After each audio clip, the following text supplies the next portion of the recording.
Bien, bonjour à tous, je suis Mickaël Gorecki, directeur commercial du pôle agricole, viticole et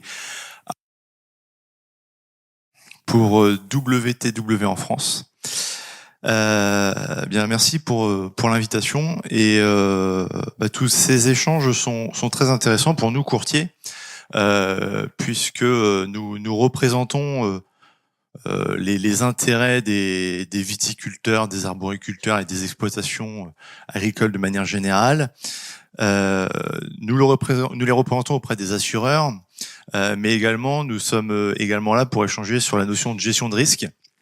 Et Dieu sait qu'il y en a énormément, afin de trouver les solutions sur le marché auprès de nos partenaires assureurs, mais également si on arrive à obtenir plusieurs solutions, de les challenger. Alors, en France, faut savoir que le marché de l'assurance climatique a changé depuis maintenant quelques années. On peut voir aujourd'hui que des assureurs peuvent limiter leurs expositions au risque, c'est-à-dire qu'ils limitent les capitaux engagés. La notion de rendement de déclenchement a été revue, il y a plus de 5 ans déjà, où des assureurs permettaient d'assurer le meilleur rendement des 5 dernières années, mais ça n'existe plus. Et les franchises ont tendance à augmenter. Donc tout ça pour dire que notre plus-value à nous, bien sûr, c'est d'interroger nos partenaires et d'échanger sur les solutions qui existent. Alors en introduction, je répondrai à la question qui nous est posée sur le risque sanitaire sans langue de bois.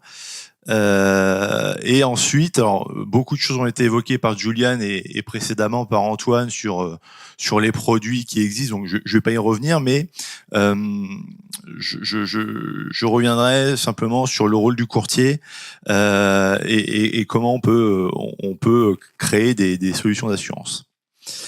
Alors, nous sommes convaincus que la mise en place de moyens de prévention et de protection est essentielle dans un marché de l'assurance qui change. Demain, transférer 100% de son risque à un assureur sera plus forcément possible. Ça l'est déjà pour certains secteurs. Tout simplement parce que les aléas climatiques, en tout cas sur ce risque, je vais pas vous apprendre qu'il est de plus en plus fréquent et de plus en plus intense. Et donc forcément, ça pose des questions. Plus précisément, sur la prévention du risque sanitaire, je suis convaincu qu'aujourd'hui, il faut accompagner les exploitants dans l'information, la formation et l'accompagnement par des outils d'aide à la décision.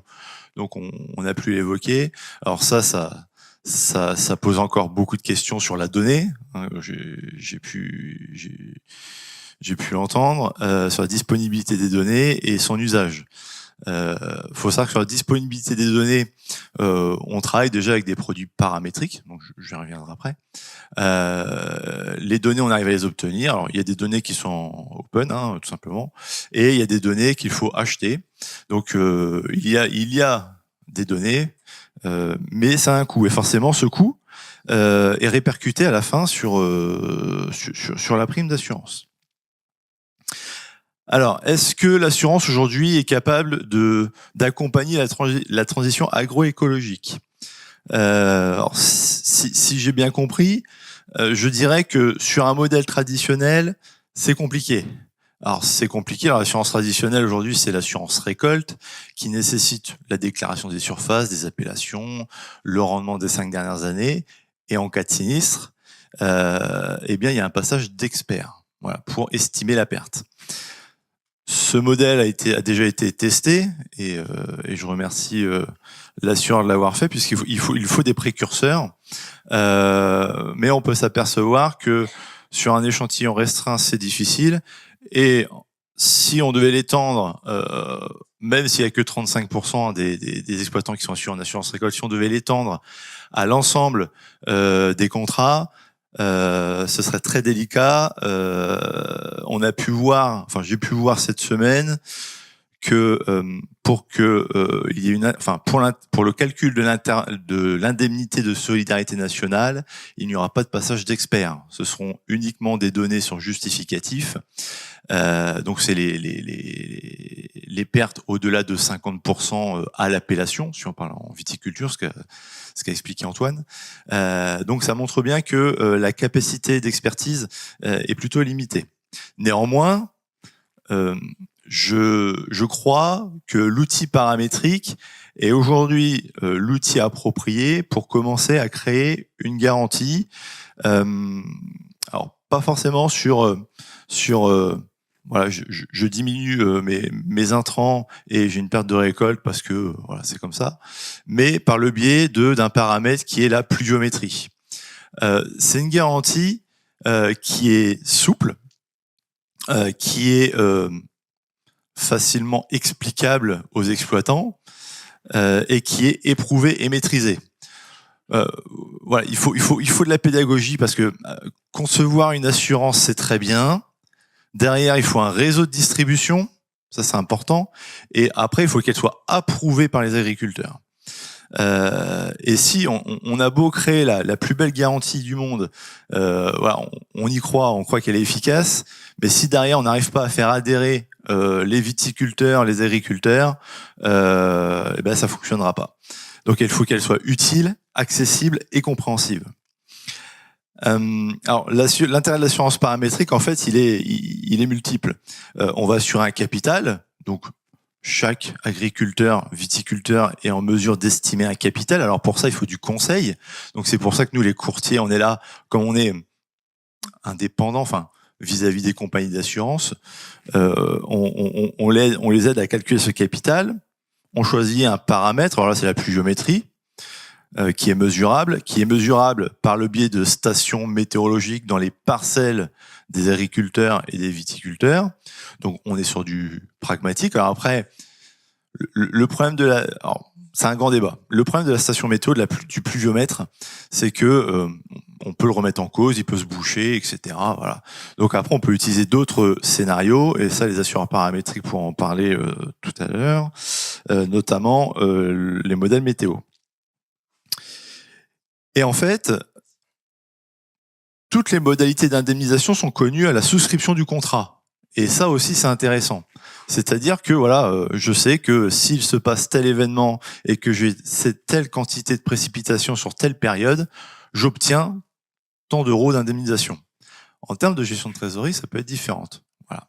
Ça reste un outil de gestion de risque, je le précise. Hein. On n'est pas dans la consommation d'assurance et voilà, faut que ce soit réfléchi parce que en face, il faut penser qu'il y a un budget. Donc, quand on estime voilà des capitaux hectares, des capitaux d'exposition, etc. C'est pareil. Si on a la meilleure garantie, mais qu'en face on a des exploitants qui sont pas en mesure de payer la garantie, on aura la meilleure garantie du monde, mais on pourra pas la distribuer. Donc, l'idée, c'est comment on trouve un système qui soit win-win entre les assureurs et les assurés, parce que c'est ça l'objectif. Eh bien, je pense que c'est dans la dispersion du risque. On l'a vu aux États-Unis. On a il y a des super ratios sinistre à cotisation, et c'est dû à la dispersion géographique du risque. Et enfin, si le déclenchement de la garantie est bien calibré, donc qui correspond à une réalité du terrain, voilà, est-ce qu'on parle d'une quantité de pluie sur une période, est-ce qu'on parle sur un nombre de jours où je peux pas traiter et au bout du tel énième jour je peux aller traiter. Voilà, c'est tout un schéma qui est possible dans l'assurance paramétrique, qui n'existe pas aujourd'hui, car l'assurance paramétrique alors, un autre sujet, c'est que l'assurance paramétrique n'est pas subventionnée en France et la subvention est très importante. Alors pour nous courtiers, c'est une opportunité stratégique, la transition agroécologique. Pardon, je vais passer. Tout simplement parce que ce sont la transition agroécologique crée des risques émergents et ce sont de nouveaux risques. Et forcément, ça nous permet aussi de réfléchir, de concevoir de nouvelles solutions d'assurance et aussi afin d'accompagner les agriculteurs pour produire d'une manière plus durable, plus résiliente. Alors sur le terrain, les pratiques évoluent. Alors c'est réel, puisqu'on parle de diversification des cultures, on parle de réduction des intrants chimiques, puisque c'est le sujet, des systèmes d'agroforesterie, de la couverture permanente des sols pour préserver la fertilité, mais également pour tous les moyens de prévention mécanique qui peuvent être mis en place. Alors là, on parle plus du gel, par exemple, où des agriculteurs se regroupent, enfin des viticulteurs se regroupent pour mettre en place des moyens de protection. Et tout ça, ça fait partie, en fin de compte, d'un ensemble où l'assurance va venir s'intégrer. Voilà. C'est pour ça que quand je dis on ne peut pas, enfin, il faut accompagner les exploitants à réfléchir à comment ils peuvent.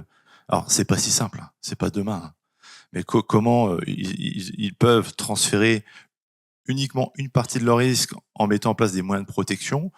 Eh bien voilà, c'est les accompagner. Alors il y a les courtiers, les assureurs, mais aussi toutes les organisations de la profession, les chercheurs, parce qu'il y a un travail de recherche derrière.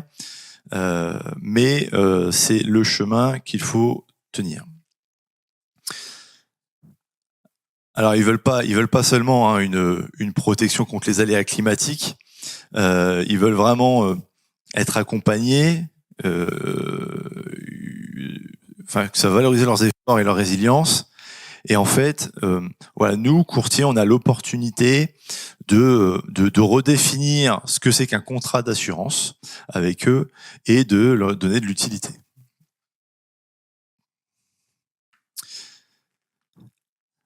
Alors, on a aussi un rôle de facilitateur, c'est-à-dire que l'environnement assurantiel, c'est un environnement complexe. Or, complexe par qui aller interroger. Alors, traditionnellement, on a voilà Groupama, on a Pacifica qui sont les deux assureurs en place et bien en place. Mais il y en a d'autres. Il y en a d'autres qui font aussi bien le travail. Et par exemple, sur une étude d'assurance récolte, sur beaucoup de dossiers, quand on a 4 assureurs qui proposent une solution, on peut voir que ça va du simple au double. Voilà.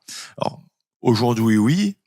Après, avec la réforme avec la création du pool de Corée Assurance, on verra. Est-ce qu'on partira sur un modèle plutôt américain avec un prix unique, etc. C'est encore assez obscur. Mais en tout cas, aujourd'hui, il y a une réelle concurrence sur le marché. Alors, si je prêche pour ma paroisse, je pense qu'il faut garder cette concurrence vis-à-vis des agriculteurs. Mais voilà, on arrive à tirer le meilleur du marché pour nos clients et pour les autres.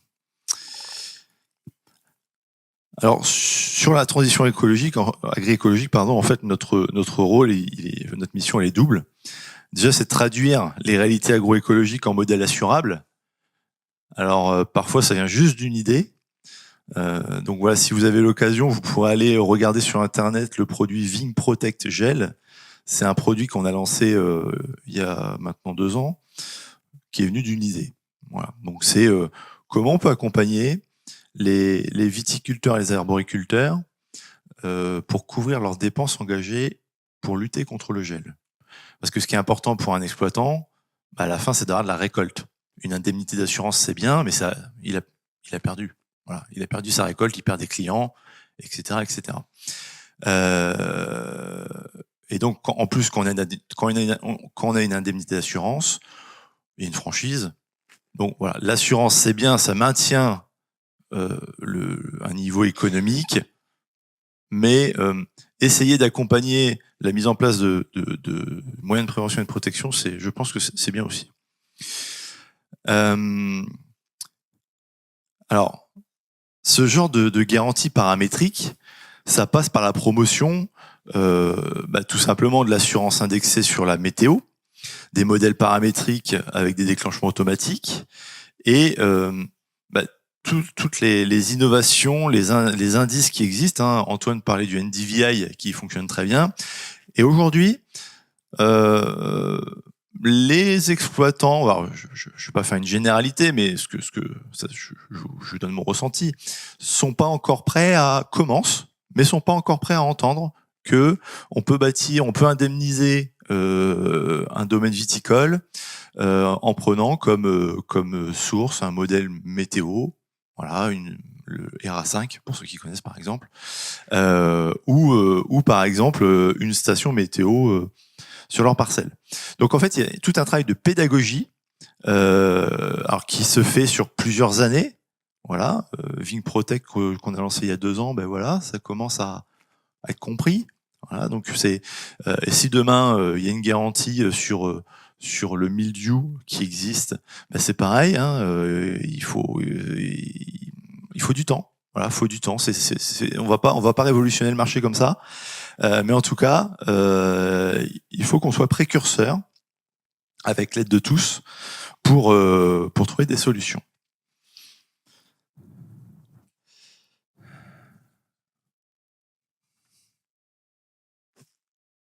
Alors, pour réussir cette transformation, donc c'est la création de ces nouvelles offres, en fait, il y a 2 piliers, la robustesse technique et la collaboration.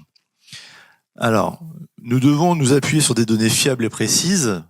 Je vais pas aller plus loin dessus. Sur des données agronomiques, météorologiques, images satellites. Alors, selon leur disponibilité et leur coût, c'est indispensable pour évaluer les risques et concevoir des produits pertinents, surtout dans les systèmes agroécologiques très diversifiés.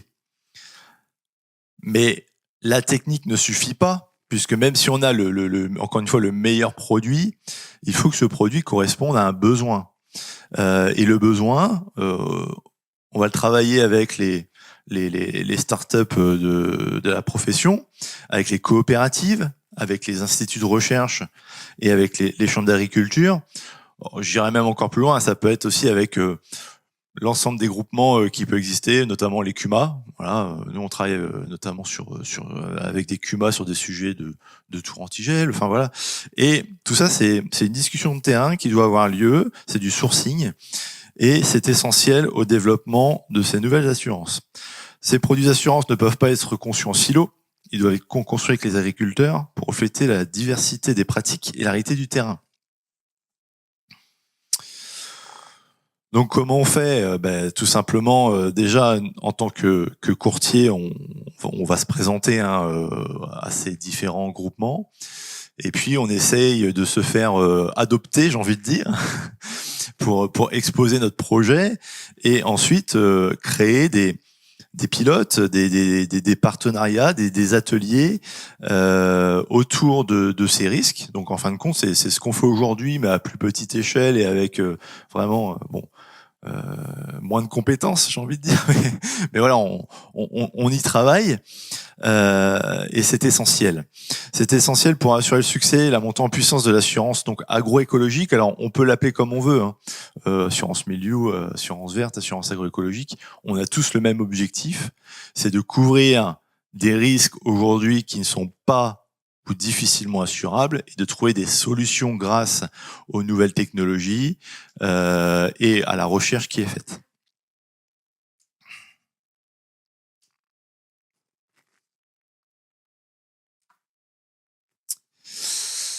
Alors je l'ai évoqué, hein, le premier challenge, c'est l'acculturation du marché. Voilà, alors, même dans la profession, hein, aujourd'hui, hormis les agriculteurs, voilà, j'ai pas peur de le dire, hein, il y a des courtiers, des assureurs, des décideurs publics qui ne connaissent pas bien cette technologie, et ça c'est important d'échanger pour faire de la pédagogie, surtout sur pourquoi aujourd'hui l'assurance paramétrique n'est pas subventionnée ou d'autres solutions alternatives. Il y a peut-être un modèle qui est ancré qui devrait être discuté. La deuxième, c'est l'adaptation des modèles économiques. En fait, le système agroécologique, enfin la transition agroécologique fait peur parce que on parle de grande variabilité des rendements et forcément, Voilà, c'est pour ça qu'on est là, pour voir comment on peut les couvrir. Et le troisième, c'est la confiance et la transparence. C'est-à-dire que les agriculteurs, ils doivent comprendre le fonctionnement de la garantie, mais ils doivent également comprendre comment l'indemnité est déclenchée et comment les données sont utilisées. Et j'insiste, je pense que c'est un facteur clé pour la réussite d'une garantie d'assurance. Alors c'est pas insurmontable. Hein. Il faut du temps, il faut de l'innovation et de la communication claire, et surtout il faut un travail collectif. Donc collectif, hein, c'est les instituts de recherche, encore une fois, les assureurs, les courtiers et d'autres parties qui pourraient être dans la boucle, car nous devons être le plus pédagogue possible. En conclusion, pour nous, courtiers, accompagner la transition agroécologique, c'est anticiper les risques de demain. En agriculture, nous essayons de nous projeter, mais comme vous le faites, sur comment on pourrait intervenir via une garantie d'assurance. Je parle beaucoup avec des assureurs, j'ai plein d'idées. Bon, parfois, ils me remettent les pieds sur terre. Voilà. Mais c'est pas mauvais. Il faut qu'on se challenge. Hein. Les assureurs ne peuvent pas non plus tout accepter. Voilà, faut aussi le comprendre. Ils sont là pour maintenir une économie, pour accompagner les exploitations. Mais avant de pouvoir assurer un nouveau risque, il faut du temps, de la compréhension. Pourquoi il n'y a pas de garantie d'assurance sur le milieu aujourd'hui? Voilà, personne ne le fait. C'est qu'il y a une raison. Donc, ces échanges permettent d'avoir davantage de clarté et de pouvoir y songer. Alors, ça nous permet aussi de proposer des solutions sur mesure. Alors, on essaie toujours de créer un standard pour avoir une accessibilité de la garantie plus simple. Et après, il y a aussi du sur-mesure. Tout ne rentre pas dans le cadre. Et il ne faut pas que tout le monde rentre dans le cadre. Parce que si on crée un cadre et que on se dit qu'à 60% des viticulteurs vont rentrer dans le cadre, ça fonctionnera pas. Donc, il faut toujours laisser cette part de sur-mesure. Donc voilà, je vous remercie. Si vous avez des questions, je suis à disposition. Merci. À disposition, mais pas tout de suite.